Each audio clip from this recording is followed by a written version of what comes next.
Des i Prifysgol Gaerdydd achos chi'n cael ei dysgu ar campus ysbyty.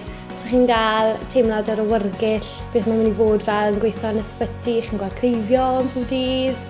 Pan mae myfyrwyr ni'n mynd am gyfweliad am swydd, mae mwy a mwy o ysbytau'n gofyn ydy'r gallu siarad Gymraeg gen ti.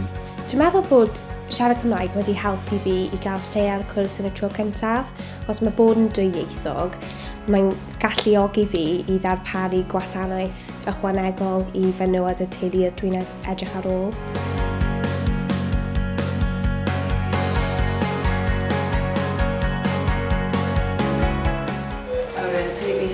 Gwasgu'r erg i mas. Ie. Mae'r Coleg Cymraeg Cenedlaethol wedi fuddsoddi'n eang iawn yn maes iechyd ar draws Cymru. Mae yna bron 100 o ddarlithwyr o fewn y Coleg Cymraeg Cenedlaethol a dros y blynyddoedd diwethaf mae nifer sylweddol ohonynt wedi bod yn maes iechyd. Fel tiwtor personol, rwy'n ymwybodol bod rai myfyrwyr wedi cael eu haddysg yn gyfan gwbl trwy gyfrwng y Gymraeg, a mae'n bwysig bod ni'n roi'r siawns i nhw astudio yn y brifysgol yn y Gymraeg. Yn rôl i fel tiwtor personol ydy cynnig unrhyw gefnogaeth mae ni angen.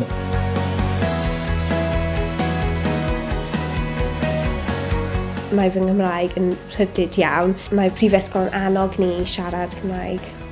Beth ni wedi sylweddoli gyda hyder myfyrwyr yw bod e'n bwysig i ddechrau yn gynnar. So felly ni wedi trial dod i gweithdau sgiliau cyfathrebu Cymraeg mlaen o'r flwyddyn gyntaf trwy'r bedwerydd flwyddyn.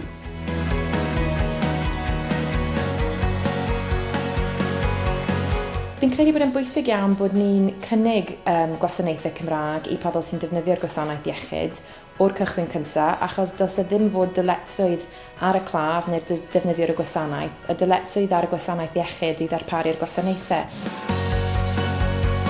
Mae'r cymdeithas nawr, mae mwy o bobl yn siarad Cymraeg, felly mae fe'n bwysig bod gweithwyr iechyd yn gallu mynd o'r ysbyty mewn i'r cymuned, mewn i'r tŷ, a siarad iaith gyntaf y poblogaeth yma.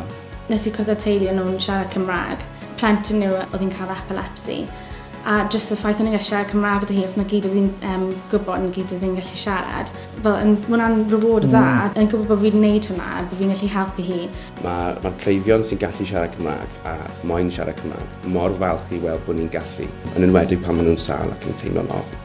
Ar ward dementia, oedd dyn ni claf, a ni'n gwrthod siarad unrhyw un.